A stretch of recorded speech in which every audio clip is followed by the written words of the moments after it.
Hi there, my name's Bren Vanderswag. I'm the president of Gutter-Experts.com and the founder of Gutter-Con, which is being held in just 5 days from now, I think. Actually, I think it's 4 days in Denver, Colorado. Leading up to Gutter-Con, I've been doing a series of events where I've been chatting with a variety of people in the gutter world, speakers who will be presenting at Gutter-Con, suppliers, and regular gutter guys just like you and me. We'll be talking about their business and how they play a role in today's gutter industry. So I'd like to introduce my guest for today, Ross Lairouche. I think I'm saying that properly. Ross is calling in from Houston, Texas. Ross has been in the gutter business for 30 years. How you doing today, Ross? Doing fine. How you doing, Brent? Oh, I'm doing good. So the very first thing I have to do, I got to get this out of the way. I got to tell everybody how we met. Okay. So last summer, I had some staff, and this was leading up to Gutter-Con and just building my website, Gutter-Experts.com. And we were calling, I had some staff, and they were all girls, all ladies, I should say. I think we had four ladies, most of them were students. I got a government grant to hire the students for the summer. And they were calling around to all the gutter guys all over North America just to verify phone numbers to see if they were in business or whatnot. So one of them, their name is Melissa.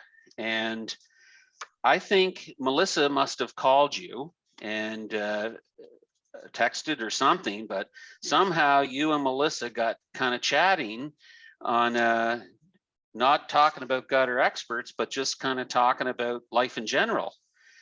So we had what happened was on Monday, the 26th of July, 2021, I got a phone call and I looked at the area code 902. And normally if it's out of the area, I've had so many sales calls and so many spam calls that I don't answer if they're not a number I know. Yes, well, like all of us. I happened to pick up the number. And this very nice voice on the other end said hi, and we exchanged pleasantries. And I was shocked when she told me she was in Nova Scotia and they were calling me, a little gutter company. And I thought, wow, I just was blown away. And we talked for about, I got it written down here. I enjoyed her. So 23 minutes. One of the greatest chats I've had. Geez, you cost me a small fortune. 23-minute phone call? I met 2 or 3 minutes. Oh. So we had a great chat. And she said she liked jokes. And so I've been sending her jokes, like 1 to 10 jokes every day. I love thinking of them and finding them and remembering them. And we have had the greatest time. And so I've just really had a lot of fun making her laugh. So nice. Well, let me get back to my story. So we had a summer barbecue last year, and Melissa, it was the first year she had worked with us. So the first real kind of event. And the guy that was working for me at the time kind of said, oh, and Melissa has someone she's chatting with in Texas.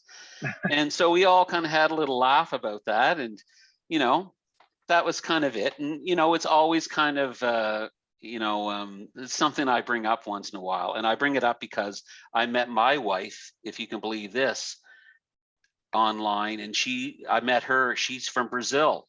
And we've been married almost 10 years now. So yeah, crazy. You just never, you never know. So anyway, to finish my story, we have this program, and maybe a lot of the guys out there are like going to curse and swear at me for doing this, but we have this program where we can mass text everyone, like all at once. And so we have a list of 6,500 gutter guys all across North America. So, it's impossible for me to pick up the phone and call all of them, but I can, type a little text and press a button and everyone gets the text. So I did that, and I was trying to promote Gutter-Con.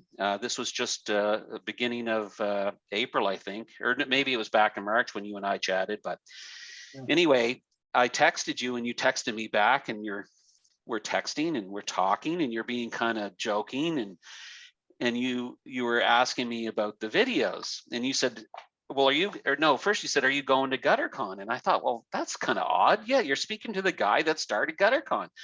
Of course I'm going to Gutter-Con. And and I said, oh, did you see any of my videos? So I sent you a link to my videos, to our interviews that we're doing. And he said, well, which one are you? And I said, well, I'm the good looking one. And you, I think you actually brought up Megan Like's video, and she's a good looking Yes. gal, of course. I And looked I at her think and you I said, thought that was Melissa, maybe. I did. I looked at her and I said, oh, that's Melissa. And then, you know, and then somehow we kept chatting and I thought, well, that can't be her. And then I thought it was the other lady. Then I saw her name under there and I said, geez, where is this Melissa Right. doing the interview? Oh, She Melissa, keeps yeah. telling me, yeah. But then you saw my name, and I said, well, and I looked at the chat we had today, actually, because I was telling my wife about it. I was laughing my head off. And the thing that I said, I don't really get what's happening here. I'm the guy interviewing with the white background and the two logos up here. Well, to lead up to that, I kept saying to you, I can't see you in the video. Where are you? And I kept expecting to see Melissa in there. And I saw you and wherever you're interviewing. And I said, well, where the heck are you? And you said, I'm the guy sitting in with the yellowish blue shirt in the chair. And I went, the guy? I thought I was talking to Melissa. I almost fell off the chair. I said, oh, well, and finally I said, oh, and I saw that you were in Texas, and I said, oh, you're Melissa's texting friend. I couldn't believe it. It was so funny. Anyway, now that we have that out of the way, so Ross, why don't you tell us why don't you tell us a little bit about how you got started? You said earlier you're what, 72 years old? 75. 75. Yeah. Been in the gutter business for 30 years. So what the heck were you doing before that? I did a lot of things. I worked in my dad's automotive machine shop rebuilding engines. Yeah. For about 11 years. I did door-to-door sales. I did deliveries, truck driving. Yeah. I worked in a fabricating shop with welding. They had trucks back then? Huh? Just joking. I said they had trucks back then? Yeah, you have to put a nickel in and give it a crank, and we get started. But so I've done a lot of things. I've taken a lot of courses as far as wood carving and wood turning, and I worked in a cabinet shop for a year. Yeah. I have a lot of talents, and I'm like a butterfly. I like to just keep moving around. I can't seem to. That's a new one. You're like a butterfly. Yeah, I like a big fat butterfly. And I've worked in factories, 6 weeks, 2 factories, 6 weeks exactly, and I quit. I am not somebody that needs to see a paycheck. I like to be doing my own thing. So the gutter business is nice for me because I get to travel. I go to Houston, I take different routes, I go to different places, I meet different people, I accept different challenges, and I've enjoyed it. I've earned good money, and I met a lot of people. Well, how'd you get into the gutter business? When did you get into it? Well, in July 31st, it's funny how I have a memory for dates. I used to work for a guy for 3.5 years. We went around the United States doing energy conservation work at military bases. And sometimes it was a small job where it was 1 or 2 men, and we would go in and meet the personnel. They'd give us a map of the base. We used to do blowing insulation, bats, energy flow shower, water restrictors. We had one job that was 42 people. I was the second in command, and we did 42 different jobs. So we had everybody doing something. And some jobs I was the inspector, some jobs the worker. So it depends. I was involved in over 13,500 installation of houses in 3.5 years. Wow. So we would go up one street and do 10 to 20 houses a day, come down here. So I really loved it. We would work at a job, whatever long it took. On the weekends, we'd go to a major city and we'd, go nightclubbing or play video game. We'd find something to do. And then the job would end and I'd have a month vacation before next job started. So I had a grand old time going different places around the country, doing different things. So I like variety. I can't stand boredom. Run me over with a truck if I have to be bored. I just can't stand it. So my boss called me up one day, and I'll tell you the power of your subconscious mind. I was having a miserable life in Greenville, South Carolina. Nice city. I love Greenville, South Carolina. I lived there for a year. Did you really? I did, I yes. love it too. Yeah, it's beautiful. But I was just not happy. I didn't have a steady job. And then when I got a steady job, I didn't like it. I had a job where we had to use computers. It was like my father's place where you had stole auto parts. But I didn't. Everybody got a different price, and I had to use computers, and it was just totally new, and I couldn't stand it. So I was pretty miserable. So I kept repeating one phrase over and over. I have a better job with more pay. I have a better job with more pay. And I said it like I won the lottery. I have a better job with more pay. And the guy that I work for is a guy who's famous. When you call him, he says, tells the secretary, tell him I'm in a meeting. He doesn't talk to people, never returns phone calls. So one day I go home and the phone rings and it's him. And I was shocked. He said, listen, I got an opening here in Houston. Would you like to come down and manage a gutter department? Knew nothing about gutters. In fact, one day I got so mad at our house, I ripped the gutter right off the house because it wasn't working right and I didn't know anything about gutters, so I just ripped it off. Well, then he put me in charge of 6 trucks a day with 3 guys on each truck. Knowing nothing about gutters, I was the wrong guy, but I learned about gutters. Yeah. And we were so busy in Houston in the early 90s. Houston is quite a city. We needed 15 trucks in 92. Wow. And we were just overwhelmed and swamped. So I learned about gutters. Houston is a very amazing city. It's 60 miles wide, which is 100 kilometers.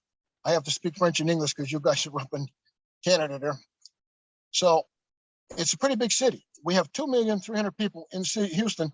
And with all the surrounding towns, it's 6,500,000 people. Yeah. So we have offshoots where these cities go all over the place. Like Katy is on the west side, Sugarland, Clear Lake, Humboldt, Wood. They're just all around. So it's 6,500,000 people. Yeah. 500,000. So Houston is a dynamic city where we have a lot of manufacturing. We have NASA, the space people. Mm-hmm. We have oil and gas, which constantly is busy. And we have housing, which just never slows down. They build houses constantly. And I've noticed in the last 30 years that more and more people are doing gutters. And I see trucks doing more, offering more services and more products. So I got in managing the gutter company. They wanted me to replace a guy who could not be replaced. He was so good at his job. After 10 months, I told my boss, I said, I can't replace this guy. Well, why did they want to replace him? Well, they wanted to pay me less money. Oh. The old greed factor. So this sounds like a big company. Like what else were they doing other than gutters? Oh, they were working for the builders and they were installing fireplaces, chimney flashing, installing installation. They had a crew, like 40 trucks. Okay. Oh, they were doing $50 million a year in business. Wow, back then. Part of a bigger organization that got bought out by Masco, who owns Behr Paint at Home Depot, and they do $75 billion a year in business. So it's a huge company. So, they thought about it and they said, well, they wanted to cut my job back. I went in business on my own just to clean out the tiger striping on gutters. I don't know if you have that in your place. We do. Yep. Okay. I went in business just to clean it out, to clean out the outside. Well, in 30 years, I've only cleaned 5 houses. What people have said is they want me to clean the inside, to take all the leaves and the pine needles out. Yeah. So when I started my business, I sat down and I said, okay, why would people come to me instead of doing it themselves? I said, okay, I'm going to have insurance. I'm going to give them a guarantee. I'm going to have hoses to flush the gutters. I'm going to have garbage bags to put it in the garbage, not throw it in the lawn. I don't want to clean it twice. I'm going to have a rake to rake it up. I'm going to give them a guarantee. So I'm going to be a professional. I'm going to be nice to the people and say, look, this is why. I thought I would have to go out and twist their arms and legs, but I didn't. They don't want to get on ladders. They don't want to put their hands in that muck. People like to be served, I found out. Mm-hmm. And spending money gives people a feeling of power. Wash my car, I'll give you $20. Okay. People do what you want when you show them the green stuff. So I went into business and then I said, okay, I got insurance. I got everything ready. And I put magnetic signs on the doors of my truck and the back. I've seen people put magnetic signs just on the doors, but people follow you in the back more than they read them on the signs on the side. And I wanted something simple. I said, I want it effective. Gutter, clean, and repair is my company. You don't have to stop and figure it out. It's gutter, clean, and repair. And the signs just said gutter, clean in block letters. G-U-T-T. You don't have to. I've looked at signs and I say, is that a J or a P? Is that Jerkles or Perkles? Gutter clean, Oh, I'm telling you, I look at all my life experiences and say, I'm the customer. I'm looking at me. How do I accept me? So I did not want any artwork. When I went to do my advertising, the first thing they sent me a proof. They said, look, here's a gutter and here's a downspout. And I looked at it and I said, I can't tell if that's a part of an F or a T. I said, no artwork. Clean, smooth, gutter clean phone number. Yeah. So I've tried to keep it simple. It's a one-man business. I've lasted 30 years, Wow. made a lot of mistakes, learned. So Houston has all these people and all this money. We have educated people here. Of Mhm. course, we have a few low-grade morons too, which I seem to run into, So I never get calls from the poor people. And I have learned to discern with people, to quantify them. They call me up and the first thing they say is, whatever the question is, the first thing I say is, okay, let me ask you what part of town you're in, because I don't want to go to the poor side. And listen, I've done every single dirty, nasty, rotten, impossible gutter job you can think of when I got started, because I needed the money and I was happy to have the work and I didn't want anybody to know I would refuse anything. I didn't want anybody that sent me to work to cut it off. I would be hanging from a tree and trying to screw this in and upside down. I says, no. So then I learned what I could do and what I wanted to do and what I didn't want to do. And I learned that when the people call me, a lot of them are tire kickers, they're time wasters. They sit there and they're looking at TV and go, I wonder how much gutters cost. They're not interested, they're just curious. So the first thing I say to them is, what part of town are you in? The poor never call me, but once in a while they do call me. So I got to figure out, I'm not going to waste time going over there. I'm not in business to do that. So I like helping people, but after a while, some money has to come in. So I would say to them, what part of town are you in? So they would tell me, and if it was too far to go, some places are really far out here. They'll call you from 50 miles away. And I'm like, an hour out, an hour back. Sometimes it's 60, 70 miles. So I would say, where are you located? And they would tell me, and sometimes I would say, well, I don't handle that part of town. Thank you for calling. And then when they call them and say, I want an estimate, I listen to what they say and how they say it. When they say estimate, do they really want a gutter, or they're just curious about what gutters cost? So I say to them, how soon are you interested in getting your gutters put on? Oh, I'm just thinking about it. I'm just getting an estimate. So I tell them, okay. I said, look, I'm really busy right now. I'll keep your name and number, and in a couple of days to a week, I'll give you a call. I'll come out and look at it. Okay. Well, what they do is they hang up and they call somebody else. They just want prices. So I just throw the paper away. I said, time waster, tire kicker. You figure things out after a number of years. I figured out, it took me 10 years to figure some of these things out. That sometimes you get dense about things. People would say, I try to please everybody. So people would say, when you're up on my roof, can you look for a water leak? Sure. I'd be up there looking for water. Never found in 10 years, not one water leak. So then I said, no, I can't find them. You have to get a roofer. Yeah, I don't know where the water leak is. It comes in over here. It comes out over here. I don't know. Exactly. Yeah. Then the other crazy thing in Houston is, no matter how long a piece is or how short, they put two pieces together right over the front door. Oh my! Houston, we have a 90 to 95 degree temperature difference from summer to winter. And things are going to move back and forth. Yep. Took me 10 years to realize I can't seal these things. I seal them, and 6 months later, it says leaking again. Finally, I told them, you need a new gutter. Because when you get all that temperature, the aluminum's moving. Yep. So you learn different things on how to deal with people. For the first 15 years, I didn't use contracts. And I took it in the shorts a few times.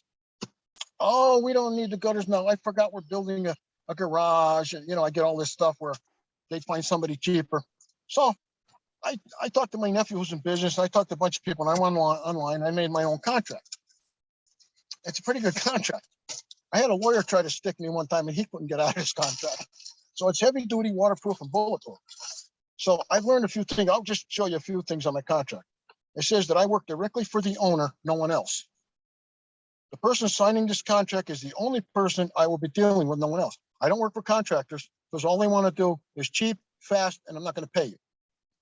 And the only person signing the contract is the one I want to talk to. I don't want the husband and the wife signing it, because then I got to talk to the husband. Then he says, I'll tell my wife, and I got to talk to her. And then it goes on, can you tell my brother? Can you explain to my grandfather? Can you tell my aunt? It's like, no. I thought, just the one signing it. So I cut all the BS out. And the other thing I put in there is I'll have to look at this because of my words.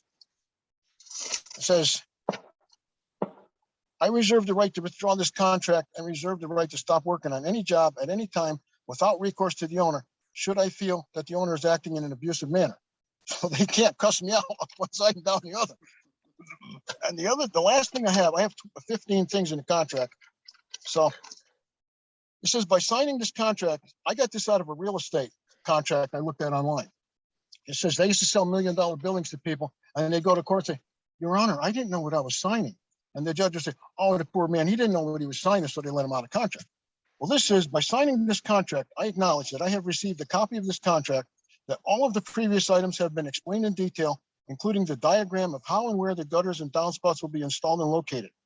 I have had the opportunity to ask questions, take notes, and check with other experts, friends, and relatives, and I will not at a later date claim that I did not know what I was signing. I state that I am legally able to sign this contract and do so of my own free will. So I had a real estate guy read this because he didn't want to give me a down payment. And he looked at the contract and he finally gave me a down payment. And he says, boy, there's no way out of this, is there? I said, nope. So, Nice. when you get beat up by people after 15 years, you finally say, I've had enough. Yeah. So you have to protect yourself. I'm a perfectionist and I do a fantastic job for people. So I figure if I'm taking care of you in your house, you can't beat me up. It's just not nice. So, yeah. No, you're right. And Houston here, I have to read this from the paper and you'll see why in a minute. We are 55 feet, which is 16 meters above sea level. I put it in English and Spanish, what do you call it? Metric. Metric, yeah. Because when people hit me with metric, I go, how many centimeters? So we're 50 miles, 80 kilometers from the Gulf of Mexico. We have a tremendous amount of heat, a tremendous amount of humidity and rain. When it rained, we sometimes get 4 hours of 1 to 2 inches an hour of rain. So that's a tremendous amount. And you listen to the news and say, oh, we got a 1/4 of an inch of rain. And I go, where are you getting this? I have bowls in my backyard that are full of rain. So we get a lot of rain. We get a lot of mold, black mold and green mildew. So pressure washing is a big thing out here. And, so we get a lot of that.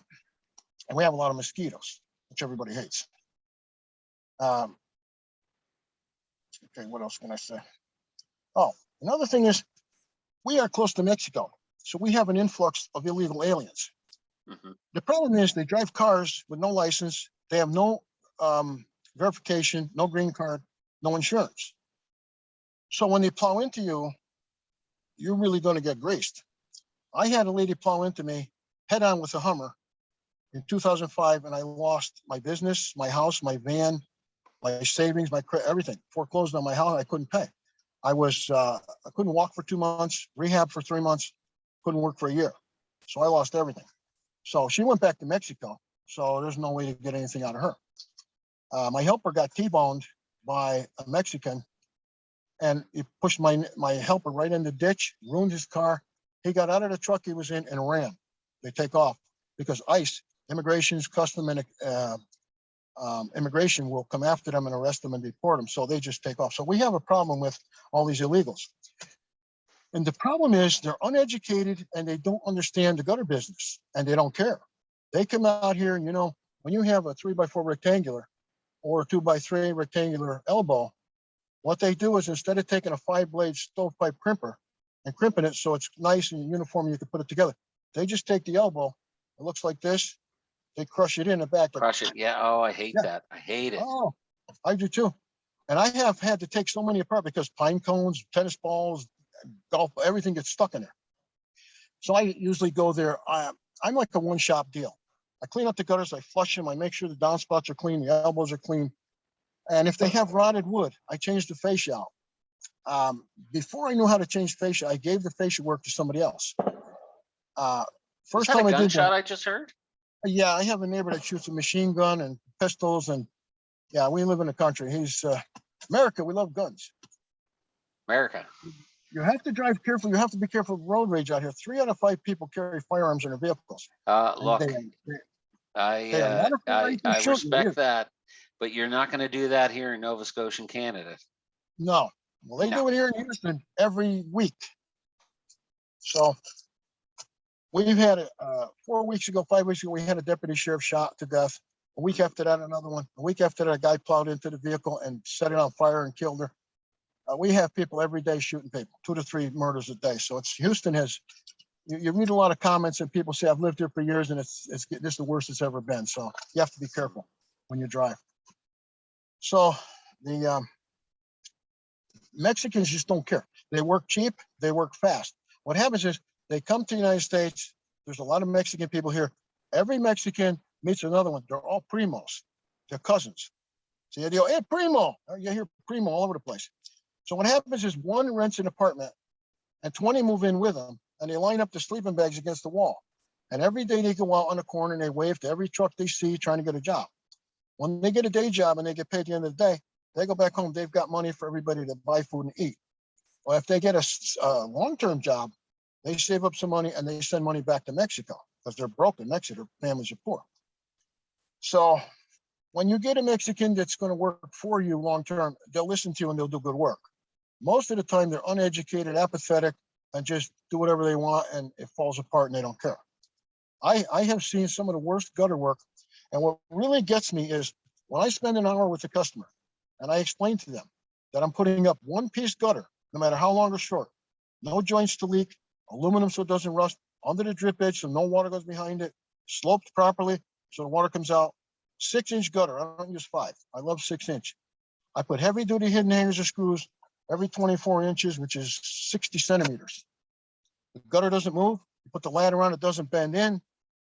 3x4 rectangular outlets. I use the best caulk. I never put my finger in the caulk because once you put it on your finger, it's on your shirt, it's on your pants, it's on the ladder. It's like a virus. It gets on everything. You're wearing it, you're on it. You touch the steering wheel, you go, oh, it's awful. I'm telling you, I'm a fuss budget. I'm a real old lady when I work. I got to work clean. I got friends that leave the caulk on the side of the truck, this much caulk hanging over. I'm going, how do you live with that? So yeah, I'm a real old lady. Nobody likes to work with me because I fuss. All my corners have to be exact. I get the speed square, come out here, 6-inch exactly. I got to ask you, huh? Are you hand cut miters, strip miters, or box miters? I use strip miters. I like them. I've done a few hand cuts and they drive me nuts. I haven't interviewed someone yet that does hand cut miters, and I'm going to put this out. Whoever's watching this, message me. I want to interview you about hand cut miters and the benefit. I totally get it that they look good, but I just like it seems like so much extra work. We had a Mexican guy that's all he did was hand cut miters. They came out beautiful, but you know, you have to have the V notch cutter. Yeah. Notch one, bend it in. I'm telling you, I have to get a long piece. I have to get a short piece of gutter and get it so it fits. And then I transfer that to the real piece I'm putting up. And boy, I'm telling you, it used to drive me crazy. The last one I put up was a couple of years ago. It was the best one I ever did. And I told the homeowner, who was a friend of mine, and he says, yeah, I told my friend, he says, oh, you're going to say that to everybody. I said, no, this is honestly the best one and the last one I'll probably ever do. But it came out pretty good. But if you know what you're doing, the other thing that used to drive me crazy was the bay miters. Yeah. They're 22.5 degrees. They're not 45s. Well, if you're lucky, if it's built properly, it's 22.5 degrees. Yeah, it may not be though, right? We have builders out here that get so creative. You're going, how come it doesn't fit? Well, because the house isn't right. Oh my God, you want to see creative people? Come to Houston. You will die laughing. Oh no, Ross, it's all over. It's all over. Yeah. Okay. I thought it was just my luck to run into. I'm gutter clean and repair. So when people see repair after my name since day one, they say, let's get him to fix this. And I've fixed a lot of things. And I've learned a lot. I've learned how to put up gutters properly, how not to do it. And I've learned a couple things. I listen to what people say, and I listen to how they say it. I find out if they're angry, if they don't like anybody, I'm just going to be another guy they don't like. So I've learned when I go out to do a job, don't be blinded by money. When you put $1 over this side, you're half blind. When you put the other $1 over here, you've sold your soul to the devil. And I've taken a few of those jobs that I shouldn't have. And I'm through the job and I go, should I quit now and give him back all his money and just get out of here? You know, so I've had to be real professional about not being blinded by money. So, you know, you learn things in 30 years, at less than 30, 10 years, you know? Yeah. So what have you been doing in the last few years? Like when we were texting back and forth, it almost sounds like you're not really doing a whole lot of work right now. Are you semi-retired or? Well, I'll tell you what's happened. I used to be the busiest gutter man in Houston when I started. And from 92 to 2022, it's just been slowly going downhill. And I'll tell you why.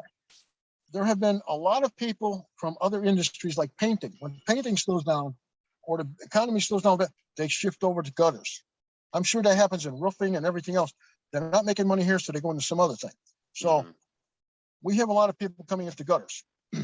When I got started, Nobody wanted to clean out gutters. Nobody wanted to do repairs, fix the wood, put screens on. All they wanted to do was run off gutter, put it up, go home. So I had quite a niche, and people would tell me, you're hard to find. You do excellent work, you're a keeper. So I had a pretty nice little niche. And then a few years, I started seeing more and more gutter companies popping up, which we needed them. And then I started seeing signs on the truck, clean outs, repairs, screens. So that ate into my business. The other thing, as you know, is I did advertising, but I'm not a technical person. You know, you interviewed Dan and I forget the other guy's name, the two Frank. guys you interviewed. Frank, yeah. Frank is one of them technician guys. And so is Dan. You plug it into the computer and you see, I don't do that. I just go out and work. And yeah, I know. And, I used to hang gutters, but I haven't hung gutters for years. And, I'm an owner. I do a lot of my own estimates. I do have an estimator now, but I get it. But I guess you have to really decide what size of business you want to run. Like, I mean, believe me, there's some days I think, oh man, I wish it was just me and another guy and just doing cleaning and repairs, because some days those are the best days we ever had with the crews out doing that. I mean, you don't have to buy a lot of materials and, What happened with me is I got so much business. I decided to stay small. I did not want to invest money in a gutter machine. I thought they were too heavy, too hard on the brakes. They go out of whack once in a while. It takes them 400 feet of gutter to get them straight. And I said, if I get a gutter machine, I'm going to have to pay for it. And I realized I'm going to have to cut my price and spend more money on advertising and hire 2 more guys and get out there and keep that machine busy. And I'm going to have to compete with the low pricing, the Mexicans. Like Frank said, they're doing 5 and 6 $5,000 a foot. I don't want that. I want the 10 to 15. I'm a custom gutter man. I tell people I'm a custom gutter man. I'm not the regular bang it out and put it up and give me the check and go. I make sure it's right. When I spend an hour with people and explain to them heavy duty hidden hangers of screws every 24 inches, every 60 centimeters, under the drip edge, sloped right. When I put the downspout, when you use hidden hangers of screws, the front of the gutter is nice and smooth, no spikes, no nails, no screws. It's nice and smooth. When you put the downspout up, I used to hate that downspout strap coming across the front. So I figured out if you put the downspout strap up and put 2 anchors in there and come around the sides of the downspout and pop rivet in the sides, the front's nice and clean, nothing on the front. So I'm constantly laying in bed going, how can I make it look better and work better? So I'm constantly thinking about things. So what gets me is when I spend an hour explaining to the customer the value of good quality materials and good quality workmanship, because I don't like using the cheap caulk and cheap stuff. I don't like it. So I always gravitate toward the finest. That's just the way I've been my whole life. If I could, I'd be driving a Rolls Royce. That's just good enough for me, I thought you were in a Rolls Royce. What are you driving? I thought it was. I'm driving a Ford Rolls. Yeah.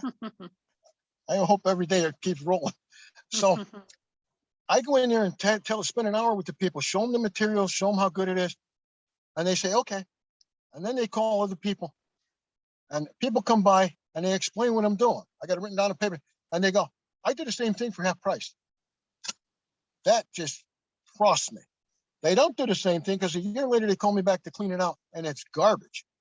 Oh my God, I wish I took a picture of this worst one I ever saw. For an outlet, it's about the size of a $50. They took a shears and went boom and worked a hole in there. And I can't say anything to the customer.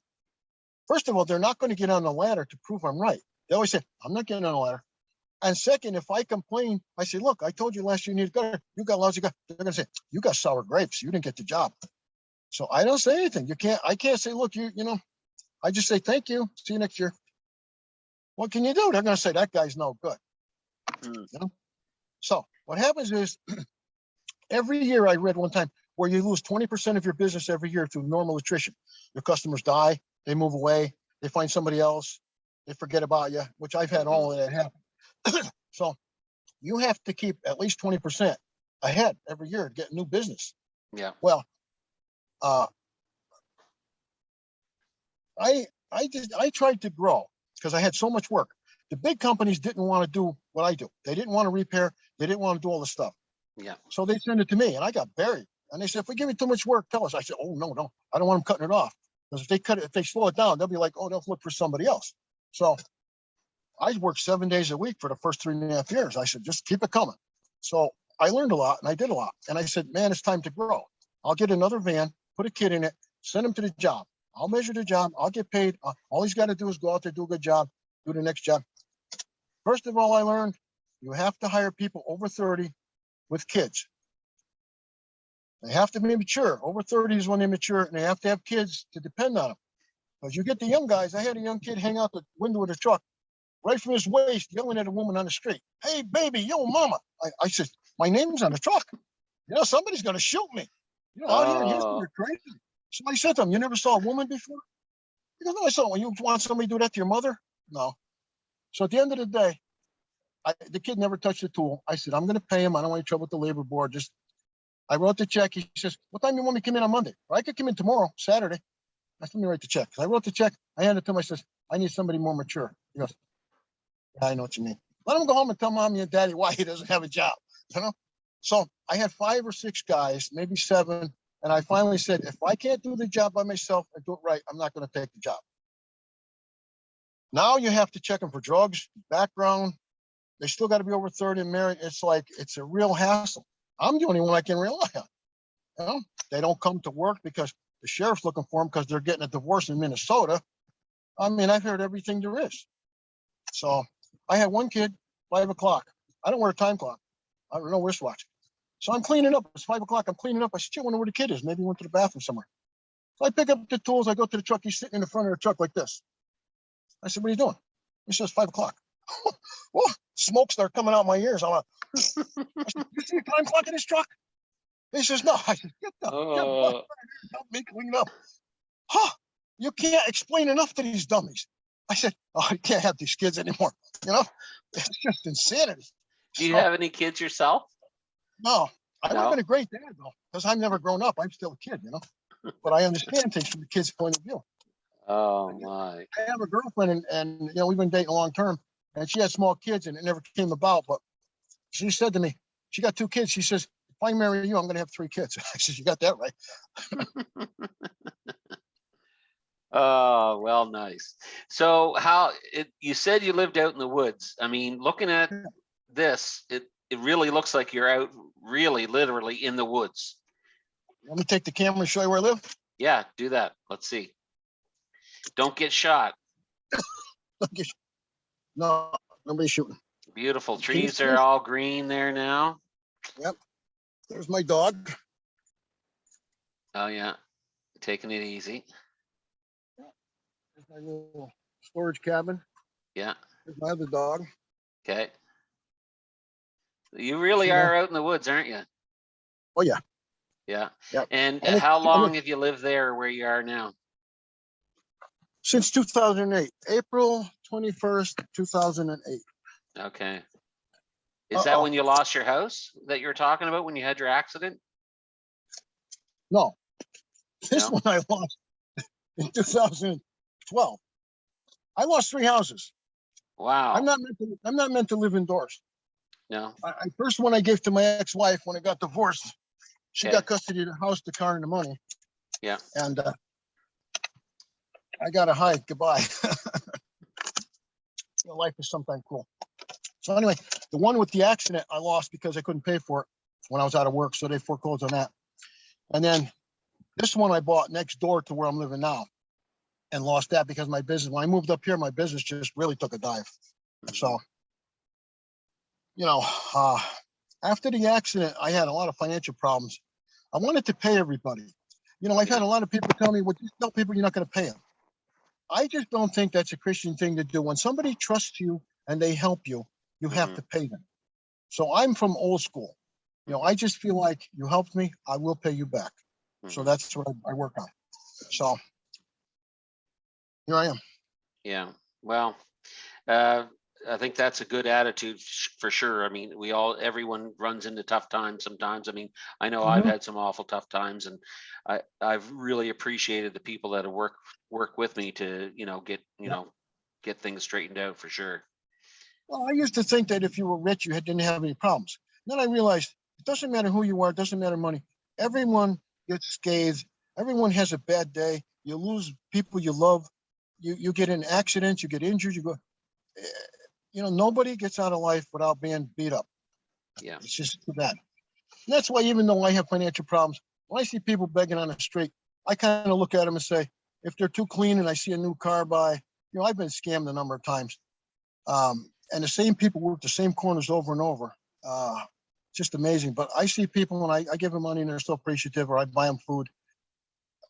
I may be broke, but these people are broker. It could be a lot worse for me. So I thank the good Lord for my small problems. Mm-hmm. I'm not a murderer. I'm not on the run. You know what I mean? I have a small problem. So yeah. Well, listen, Ross, it's been really cool chatting with you. It was thank you. It was fun how we. The pleasure's been half mine. Yeah. Oh, good. It was fun how we met, and it was good to hear your story. And I wish you the best moving forward. Well, thank you. Thank you. It's been great. Let's keep in touch. Yeah, let's do that for sure. Just remember, it's Bren, not Melissa, when I'm texting you. Trust me, I will remember that now. Okay, have a good day. And if you want to cut some of this interview out, I'm not cutting anything out.